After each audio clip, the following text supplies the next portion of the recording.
quase 2 milhões, gente, de pessoas estão na fila do INSS. Você conhece alguém? Isso é um dado do Ministério do Trabalho e Previdência. A fila se divide em duas frentes principais: solicitações de benefício como aposentadoria, pensão, auxílio e pedidos de perícia médica. Dados divulgados pelo Boletim Estatístico da Previdência Social mostram que houve aumento de 28% em relação a dezembro de 2022 e chegou a mais de 1.200.000 benefícios à espera. É muita espera, né, gente? Por isso, hoje eu vou conversar ao vivo com o advogado César Babler, ele é especialista em direito público. Bom dia, doutor. Obrigado mais uma vez por estar aqui no Edição Manhã falando desse assunto que atinge tanta gente no nosso país, né? Muito bom dia. Bom dia, Juliana. Bom dia a todos. É um prazer estar aqui de volta. Ô, doutor, essas recentes mudanças, inclusive você já esteve aqui falando sobre elas anteriormente, mas as recentes mudanças nas regras da aposentadoria que passaram, né, já a valer em 2023, elas geram ainda mais dúvidas e atrasos? Elas geram mais dúvidas e atrasos porque são muitas regras. Além das regras permanentes, que são as regras atuais, as novas regras, existem regras de transição, que são regras que, para quem já estava no sistema, não vai aplicar totalmente a regra nova. Aplicam a regra velha com algumas alterações. Então, a gente chama de regra de transição. É a transição do velho para o novo, né? Por isso, regra de transição. São pelo menos 4 regras de transição atualmente, o que causa muita confusão e muita dúvida. Mas não é só isso, Juliano, o problema. Além de tudo isso, além das novas regras, regra de transição, regra permanente, existe falha interna no sistema. O INSS recentemente migrou para o sistema informatizado, todos os benefícios, pedidos. Então, falha de informação ao segurado, o segurado liga no 135, muitas vezes o servidor também indevidamente aponta documentos errados, equivocados e causa falha do próprio segurado. O mau funcionamento do portal, que é um portal recente, então gera mau funcionamento.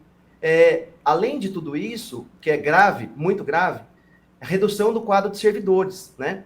E isso tem uma notícia boa, é um ponto positivo aqui. Na semana passada, o INSS nomeou 1.000 servidores para tomar posse nos cargos de técnico e de analista para suprir essa omissão, suprir essa falta da demanda dos servidores. Além disso, greve. Muitas vezes acontecem greves dos servidores, o que causa esse atraso. Então, são muitos fatores que geram esse atraso do benefício. Muitos.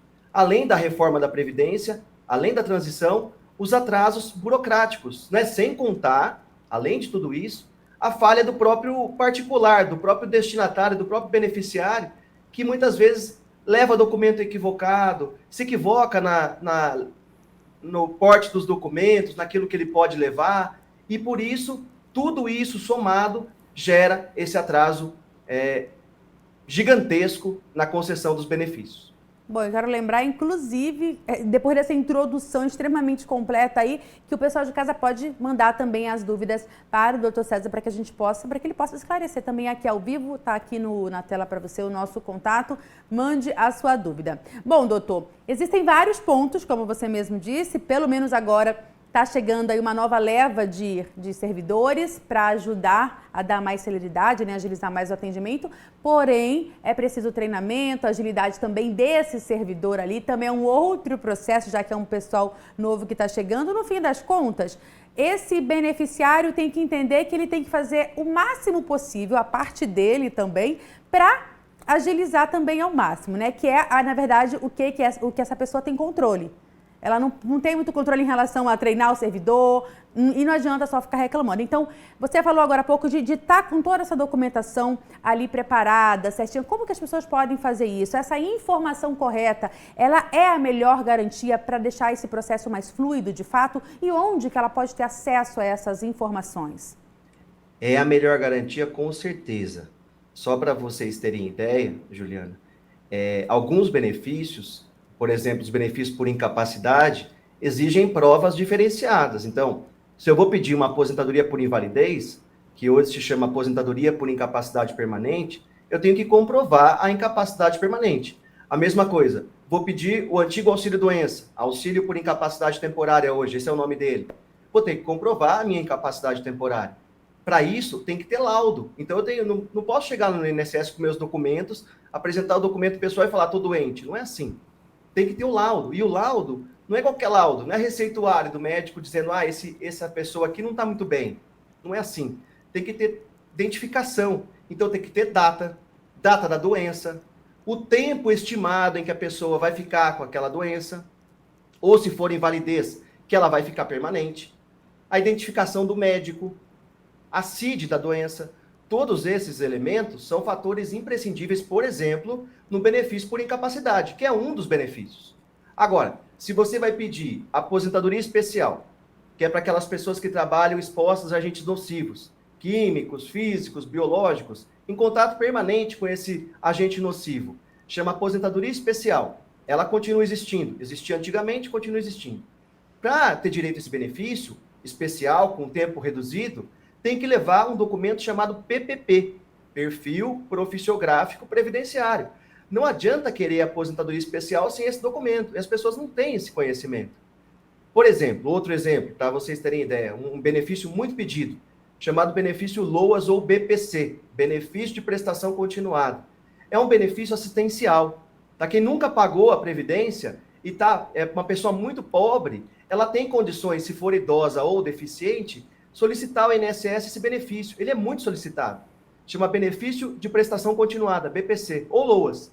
Esse benefício tem que comprovar a idade, o documento você prova a idade, ou a deficiência. A deficiência depende também dos documentos da deficiência. Além de tudo isso, esse benefício especificamente tem que provar que a família é inscrita no CAD único. Se as pessoas não têm, eu dei alguns exemplos, pequenos exemplos, para vocês terem ideia de quanto é específico cada benefício. Não adianta chegar lá querendo benefício com seu documento pessoal. Para isso, você pode, você tem dúvida de como saber qual documento você precisa. Você pode ligar no 135 e solicitar ao servidor do INSS quais documentos necessários para solicitar o benefício, ou você pode procurar ajuda especializada de um profissional. Porque acontece em casos, muitas vezes, de um benefício comum, uma aposentadoria comum, por idade, por exemplo. A pessoa vai se aposentar e ela vê lá no site do INSS que ela já tem direito. Tudo bem. Se ela pedir o benefício hoje, ela tem direito mesmo. Ela vai conseguir o benefício, mas se ela consultar um profissional especializado, talvez o ano que vem ela consiga um outro benefício, porque falei para vocês, além da regra permanente, são 4 transições.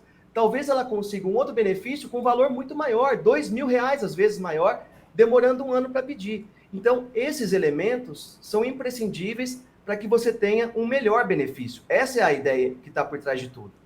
Buscar essas informações, como o doutor destacou então aqui, ou por meio de um profissional que traz tudo isso detalhado, como ele mesmo está fazendo aqui, ou pelo 135, que é o contato direto do INSS.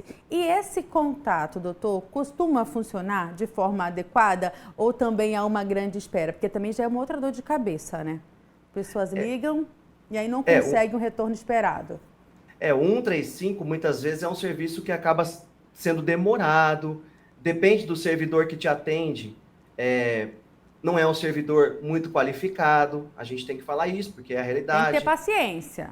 Tem que ter paciência, e muitas vezes o segurado não tem também paciência. Exato. Então, une esses dois elementos e aí a bomba tá feita, né? O benefício é negado. Mas o importante, aí tem a questão do indeferimento por tudo isso que você nos trouxe, né, doutor? Todas essas questões, às vezes falta um documentinho, às vezes falta uma informação e aí você deu viagem perdida, mas é sempre importante também já ter isso em mente. Eu vou, então, prefiro resolver pessoalmente, eu sei que eu vou ao INSS agora para pegar informações. E aí, Isso. com todas essas informações, eu posso, então, organizar todos esses documentos, que a pessoa já vai preparada para o estresse, né? Ela já entende como tudo funciona. É comum também, doutor, o laudo médico incompleto? Às vezes o próprio profissional passa esse laudo incompleto, isso pode dar problema? É comum. Por isso que você, segurado, quando for ao médico para pegar um laudo, para levar para o INSS, eu vou repetir, tem que solicitar esses elementos. Data do laudo, data da doença, CID, identificação do médico, o CRM do médico, e o tempo que você precisará ficar afastado. Anota isso, se você não tem muita ideia, anota isso num papel aí que você tem do seu lado e deixa isso registrado. Caso você precise de um benefício, vá até seu médico e peça para ele. Geralmente hoje, Juliana, os médicos já têm esse conhecimento Se você fala, doutor, eu quero um laudo para o INSS, ele já sabe que ele vai ter que colocar tudo isso. Então, você pode também falar para o seu médico, doutor, eu preciso de um laudo para levar para o INSS. Aí o médico já tem essa ideia e ele já coloca os elementos certinho. Porque se estiver incompleto, o benefício também vai ser negado e a pessoa muitas vezes nem sabe por que foi negado, porque realmente ela está doente e mesmo assim não consegue o benefício. Né? E às vezes é um detalhe simples que você está entendendo e aprendendo agora aqui com o Dr. César no Edição Manhã. Nos casos de pedido de pensão, por exemplo, quais os principais erros, doutor? São muitos erros no pedido de pensão e agora com a reforma previdenciária, as regras da pensão ficaram muito restritivas. Só para vocês terem uma ideia, uma pessoa que falece hoje, depois da reforma da Previdência, depois de 13 de novembro de 2019, essa pessoa que falece hoje, ela tem o benefício de que forma? Ela vai ter o benefício limitado a 50% daquilo que o segurado recebia quando aposentado, por exemplo, mais 10% para cada dependente. As pessoas muitas vezes não sabem disso. Além disso, a esposa, o cônjuge, o companheiro, para ter direito ao benefício, ele tem que provar que o segurado que morreu, se for a mulher ou o homem, o segurado que morreu tinha pelo menos 18 contribuições mensais para o INSS, 18 contribuições mensais. Além disso, 2 anos de casamento ou de união. Se a pessoa não conseguir, o cônjuge ou companheiro, por exemplo, não conseguir provar isso, ela vai receber só 4 meses de benefício. Olha isso. Muitas vezes a pessoa viveu junto com o outro, mas a pessoa que faleceu tinha 1 ano de contribuição. E eles moravam juntos por 10 anos. Não adianta, tem que ser os 2 requisitos. 18 contribuições mensais, mais 2 anos de casamento. Se não tiver, o cônjuge vai receber 4 meses. Aí a pessoa recebe 4 meses e fica sem entender por quê. Aí critica o INSS, critica a vida, critica o mundo. Mas é isso, é a falta de conhecimento da regra. Funciona assim, agora as regras estão assim. Além de tudo isso, Juliana, além da dificuldade nas regras da nova reforma previdenciária, também temos aqui um benefício de pensão por morte está muito sobrecarregado no INSS. Não está sendo concedido, está demorando muito para conceder. E pensando nisso, agora, semana retrasada, o INSS implantou a concessão automática do benefício. Se os documentos estiverem todos certinhos pelo sistema, o benefício é concedido automaticamente, rapidamente. Isso vai desaguar bastante o benefício de pensão. Mas, para isso, ele tem que estar bem preparado administrativamente com os documentos. Por exemplo, esse que eu estou falando agora para vocês. Perfeito. E o que fazer, doutor, caso o atraso supere o prazo legal? Está fora do comum mesmo. Existe algo que esse beneficiário pode fazer? Pois a demora é uma questão que a gente tem como essência no INSS hoje, né? Que a gente está tentando evitar. O INSS também está fazendo tudo para melhorar isso. Mas a demora para deferir ou indeferir o benefício. E às vezes, Juliana, também acontece do benefício ser concedido e também demora para ser implantado. Ou seja, o INSS concede, mas demora muito para implantar, a pessoa não começa a receber. Então, tem tudo isso, tem vários tipos de atraso. Para isso, existem medidas, inclusive judiciais. A mais comum, que eu já até comentei aqui em outra oportunidade, é chamada de mandado de segurança. É uma ação muito famosa, até quem não entende do direito sabe que existe essa ação, mandado de segurança, e aí eu vou levar para o juiz essa omissão indevida do INSS na concessão do benefício. E o juiz, presta bastante atenção nisso, o juiz não pode conceder o benefício no lugar do INSS. O mandado de segurança vai fazer com que o juiz fale para o INSS, você está omisso, atue nesse benefício. Aí o INSS vai conceder ou negar. Não é garantia de que vai ser concedido, não é garantia. O mandado de segurança é garantia de que vai ser decidido para positivo ou negativo, em favor ou desfavor do segurado. Tem que ficar bem atento para esse detalhe, porque muita gente acha que o mandado de segurança vai resolver seus problemas. Não é assim. O mandado de segurança faz com que o INSS agilize alguma coisa que estava parada.